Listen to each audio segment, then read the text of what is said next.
आज का दंगल गोली बनाम कानून के इंसाफ पर है। अतीक अहमद के बेटे असद के एनकाउंटर को लेकर अब तक 7 राजनीतिक दलों ने सवाल उठा दिए हैं। ज्यादातर दल इसे फर्जी एनकाउंटर करार दे रहे हैं। असदुद्दीन ओवैसी ने इसमें मजहब का एंगल भी डाला है। हालांकि असद के साथ मारे गए गुलाम के परिवार वालों ने एसटीएफ की कार्रवाई का समर्थन किया है और शूटर गुलाम का शव लेने से भी इनकार कर दिया है। इस बीच अतीक और अशरफ से प्रयागराज के धूमनगंज में पूछताछ हो रही है, क्योंकि अतीक के पाकिस्तानी आतंकवादियों से लेकर अंडरवर्ल्ड डॉन अबू सलेम तक के कनेक्शन का खुलासा हुआ है। और इतना ही नहीं, असद को दिल्ली से लेकर पुणे और झांसी तक छिपने में नेताओं और खनन माफिया की मदद का भी पता चला है। इन सवालों का जवाब एसटीएफ, एटीएस और पुलिस तलाश रही है। लेकिन इस बीच असद और गुलाम के एनकाउंटर वाली जगह पर मौजूद हालात और तथ्यों से भी इस एनकाउंटर को लेकर कुछ आशंकाएं पैदा हुई हैं। हालांकि एनकाउंटर को लेकर झांसी पुलिस के पास 3 एफआईआर दर्ज हैं। पुलिस उसकी जांच भी करेगी और रिपोर्ट भी देगी। लेकिन जो सबसे बड़े सियासी आरोप लगाए जा रहे हैं, उसके हवाले से सबसे बड़ा सवाल यही है कि क्या गोली के बदले गोली से इंसाफ का तरीका सही है? क्या असद और गुलाम के एनकाउंटर पर सवाल उठाने का मकसद सिर्फ राजनीति करना है? क्या एनकाउंटर पर सवाल उठाने से पुलिस के हौसले पर असर पड़ेगा? माफिया अतीक सलाखों के पीछे घुट रहा है। जनाजे में शामिल होने की बार बार जुबानी गुहार लगा रहा है और उधर उसके बेटे असद को सुपुर्दे खाक करने के लिए कब्र खोदी जा चुकी है। हमारी मौजूदगी इस वक्त उस जगह पर है जहां पर असद अहमद की कब्र खोदी जा रही है और अगली तस्वीरें आप जो देखेंगे यहाँ से वो आप देखेंगे कि उसकी मिट्टी की तैयारी हो रही है। आप दिखाएंगे, कैमरामैन नीरज यहाँ पे दिखाएंगे, ये उनके वाले यानी कि उनके पिताजी की है। ये पिताजी की है, ये वो उनकी माँ की है। वो उनकी माँ की है। और ये फोन आया कहा गया कि पास में लगानी है। हाँ। अतीक पुलिस रिमांड में है। पूछताछ में 200 से ज्यादा सवाल हैं। 3 बड़े खुलासे हैं। खबर है कि अतीक पाकिस्तानी आतंकवादियों की ओर से सप्लाई हथियार खरीदता था। अतीक ने अंडरवर्ल्ड डॉन अबू सलेम से भी असद को छिपाने में मदद ली और उमेश पाल के कातिलों को दिल्ली में एक नेता की मदद से और झांसी में एक खनन माफिया की मदद से छिपाने की कोशिश की थी।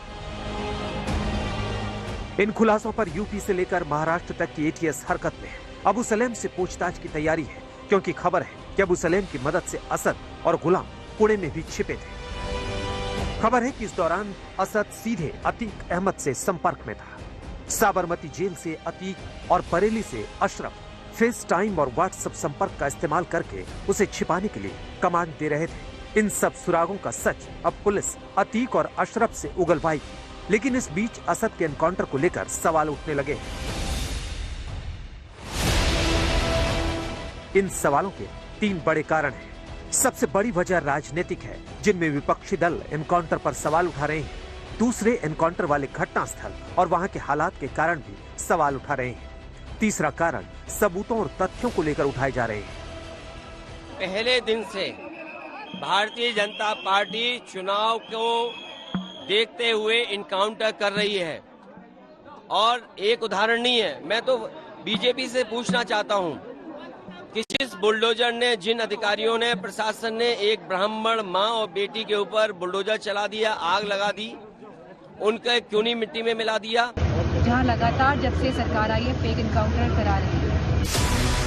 समाजवादी पार्टी ही नहीं, अब तक 7 ऐसे दल हैं जिनके नेताओं ने इस एनकाउंटर पर सवाल उठाए हैं। इनमें समाजवादी पार्टी, बहुजन समाज पार्टी, कांग्रेस और आरएलडी के साथ टीएमसी, एआईएमआईएम और शिवसेना ने भी सवाल उठाए। एफआईआर में पुलिस लिखती है कि पीछे से भी पुलिस की टीम आई। शम्स साहब बता रहे हैं कि भाई पीछे तो दीवार है, गाड़ी कैसे आएंगी? गाड़ी कैसे आएंगी? शम्स साहब कह रहे हैं, मैं नहीं कह रहा हूं। वो आदमी को तजुर्बा है इन तमाम क्राइम्स की रिपोर्टिंग का। वो क्वेश्चन उठाए, मैं भी क्वेश्चन उन्हीं की बात को लेकर मैं क्वेश्चन उठा रहा हूं कि गाड़ी पीछे से कैसे आती है। आज तक संवाददाता शम्स ताहिर खान ने मुठभेड़ स्थल का मुआयना किया तो पारिछा डैम के पास की पक्की सड़क से उस कच्चे रास्ते तक गए जहां मुठभेड़ हुई थी। एफआईआर के हिसाब से असद और उसके साथ जो गुलाम था बाइक पर, चूंकि पुलिस को देखकर उसने अपनी बाइक की स्पीड तेज कर दी थी। बाइक वहां से फिसलती है, यह पगडंडी है और उसके नीचे का यह हिस्सा है, यहां से फिसलकर बाइक गिरती है और ये ब्लड स्पॉट बता रहा है कि शायद इसी के इधर राइट और लेफ्ट साइड में, और यहीं पे ये एनकाउंटर हुआ। एनकाउंटर पर हुई एफआईआर के मुताबिक असद और गुलाम को दोनों तरफ से घेर लिया गया था, लेकिन मौके पर जाकर एक और बात पता चली कि घटनास्थल से आगे कोई रास्ता ही नहीं था। यह है वो सामने का सीन, जिस 2 किलोमीटर की पगडंडी की मैं आपसे बात कर रहा हूं, वो रास्ता यहां आकर खत्म होता है और कोई दूसरा रास्ता नहीं है किसी भी गाड़ी के आने का। कल रात हम लोग दीवार के उस तरफ गाड़ी में रुक गए थे क्योंकि हमें मालूम नहीं था यही रास्ता है।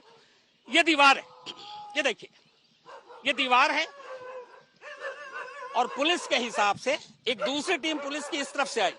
क्या इस दीवार को फलांग कर कोई गाड़ी इधर आ सकती है? इसके बाद एसटीएफ के मुताबिक असद और गुलाम ने जिस बाइक का इस्तेमाल किया था उसकी तफ्तीश की गई तो कुछ और ही आशंकाएं पैदा हुई। ये वो बाइक है जिसके ऊपर पुलिस के हिसाब से और एफआईआर के हिसाब से असद और गुलाम बैठा हुआ था। अब इस बाइक का चेचिस नंबर गायब है। चेचिस नंबर के जरिए बाइक के मालिक का पता चल सकता है, नंबर प्लेट के जरिए बाइक के मालिक का पता चल सकता है, लेकिन नंबर प्लेट कई बार ऐसे इंसिडेंट में फेक भी इस्तेमाल होते हैं। असली नंबर कुछ और होता है, फर्जी कुछ और। लेकिन चेचिस नंबर वो चीज है जिसके जरिए आप बाइक के मालिक का पता कर सकते हैं। अब यहाँ खुद कल ADG law and order Prashant Kumar ji ने कहा था कि इसमें चेचिस नंबर नहीं है। चेचिस नंबर नहीं होने का मतलब उसको मिटाया गया होगा, मिटाने की कोशिश की गई होगी, लेकिन साथ में इसके इंजन नंबर भी होता है। और मुझे पुख्ता तौर पर तो नहीं पता, लेकिन शायद इंजन नंबर के जरिए भी आप इसके मालिक तक पहुंच सकते हैं। बिना नंबर प्लेट की बाइक किसकी थी, कहां से ली गई थी, ये पता लगाना अब आसान नहीं है। वैसे एसटीएफ ने झांसी के जिस सतीश पांडे के घर से सुराग मिलने की बात एफआईआर में की है, उनकी पत्नी का दावा है कि गुड्डू मुस्लिम फरवरी में ही पहली और आखिरी बार वहां आया था। उसके बाद एसटीएफ भी आई थी, लेकिन 13 अप्रैल को वहां कोई नहीं आया था। ये सारे परिस्थिति जन्य सवाल पुलिस की एफआईआर से ही उठ रहे हैं, जिसमें पुलिस ने अपनी ओर से सिर्फ 9 गोलियां दागने का दावा किया है, जबकि उसमें से 2 गोली असद की गर्दन और सीने में और 1 गोली गुलाम के पेट में जा लगी थी। वैसे अब झांसी पुलिस के पास एनकाउंटर को लेकर 3 एफआईआर दर्ज है। उसकी जांच में ही पूरा सच सामने आएगा।